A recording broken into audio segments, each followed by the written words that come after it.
তাহলে ফাইনালি আমরা সাংলাতে পৌঁছে গেলাম। এটা আমাদের হোমস্টে রুম, যেটা লাস্ট ইয়ারে ছিলাম, এল প্যারাইসো দ্য প্যারাডাইস। বাচ্চা ঘুমিয়েছিল, একটু আগে ওঠানো হলো।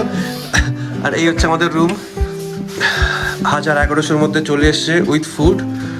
আর এই হচ্ছে বাথরুম, গরম জলের ব্যবস্থা নেই। আর এটা হচ্ছে বাইরের এন্ট্রান্স। এটা একটা রুম, এই রুমে অ্যাটাচ বাথরুম নেই, দেখিয়েছিল একটি। তো এটার বাথরুম হচ্ছে এই যে এটা, আর উপরে একটা আছে ফ্লোর। আর এটা হচ্ছে আমাদের। এখন একটু ফ্রেশ ট্রেশ হয়ে ঠান্ডা জলে বাচ্চাগুলো ফ্রেশ হবে। Good morning from Sangla valley. এখন অলমোস্ট আমরা রেডি, বাহুবলী রেডি, আমাদের দুর্দপশু শিশু রেডি হচ্ছে। বডিটা দেখা দাও একটু হালকা করে, বাস বাস বাস, ভয় পাই যাবে লোকজন। আমাদের চলছে প্যাকিং, আর একজন আছে বাথরুমে। এই ছিল আমাদের রুম, ঠিক আছে। আর আজকে দিন পুরো একদম স্নোয়ের তো কোনো দেখা নেই, ঝলমলে রোদ। এখন এখান থেকে আমরা বেরিয়ে যাবো কাজাতে। এটা হচ্ছে সেকেন্ড ফ্লোর, এর উপরেও একটা ফ্লোর আছে, একটু পরে দেখাচ্ছি তোমাদের। আর একটা জিনিস যেটা ভালো লাগলো, রুম একদম নিট অ্যান্ড ক্লিন, পুরো কাঠের তৈরি। রাতে ঘুমটা হেভি হয়েছিল, সঞ্জয় ঘুমাতে পারিনি, সেটা আলাদা ব্যাপার। সঞ্জয় আমার এই বেডে ছিল, সঞ্জয়ের আমি, আর এই বেডে ছিল বাহুবলী আর বঙ্কিম। কিরিশ কা বাপ কা শুনে গানা।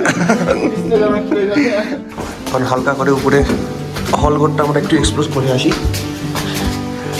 হিমাচলি আর্ট, আরও উপরে, আরও উপরে। এটা থার্ড ফ্লোর, এখানে অনেকগুলো রুম আছে আর কমন বাথরুম। এটা হচ্ছে টপ ফ্লোর। হ্যাঁ, এই যে ডান দিকে এটা হচ্ছে আমাদের হল রুম। এই যে এইখানে আসে আমাদের কি নাচ আগের বার। এটা খালি নাচ টাচ আড্ডা মাড্ডা মারার জন্য। এটা আগের ভিডিওটা দেখেছো গত বছরের। এখানে আসে আমাদের উদাম নাচ। এবছর নাচার এনার্জি ছিল না কারো। এটা ছিল হলঘর এখানকার। আর একটা ভিউ আছে এই সাইডে।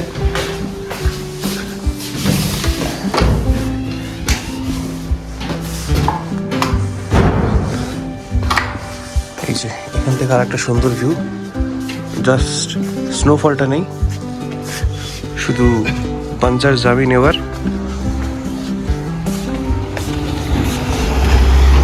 এই যে এখানে ভালো আছে, এই যে হালকা একটু গাছ টাছ আছে। কালকে রাতে খাওয়াটা কেমন লাগলো বলো? চম্পা মানে একদম বাড়ির মতো খাবার, কোনো রিচ না, বেশি তেল না, একদম যেইটুক দরকার সেইটুক। তোমার কালকে রাতে খাবার কেমন লাগলো বলো? একদম সুপার সুপার, সব থেকে বেস্ট, মানে খাবারের মধ্যে সব থেকে বেস্ট। সিমলা যেটা খেলাম ওর থেকে এটা অনেকটা বেটার, অনেকটা। এই হচ্ছে আমাদের সাংলার হোমস্টে, এল প্যারাইসো দ্য প্যারাডাইস। তোমরা যদি কেউ আসো ডেফিনেটলি এই হোমস্টেতে চেক আউট করবে। খাবার দাবার আতিথেয়তা দারুণ। তোমার এক্সপিরিয়েন্স কেমন লাগলো বঙ্কিতা বলো? তোমার এক্সপিরিয়েন্স কেমন লাগলো? দারুণ, খাওয়া দাওয়া একদম ভালো ছিল, খাওয়া দাওয়া ভালো ছিল, বাড়ির খাবারের মতো। এতদিন পর কালকে মনে হলো 4-5 দিন পর আর একটা বাড়িতে আসলাম, করে খাওয়ার মতো একটা আরেকটা বাড়িতে আসে। তো এই ছিল আমাদের সাংলার হোমস্টের একটা ছোট্ট ট্যুর, ঠিক আছে। তো তোমরা যদি সাংলাতে আসো তাহলে ডেফিনেটলি এই হোমস্টেতে তোমরা চেক আউট করবে, ঠিক আছে। সুন্দর আন্টির হাতে সুন্দর রান্না তোমরা টেস্ট করতে পারবে, সুন্দর বিহেভিয়ার এদের। তো ডিটেলস ডিসক্রিপশানে দিয়ে দেবো, ডু চেক আউট। দেখা হচ্ছে কাজাতে।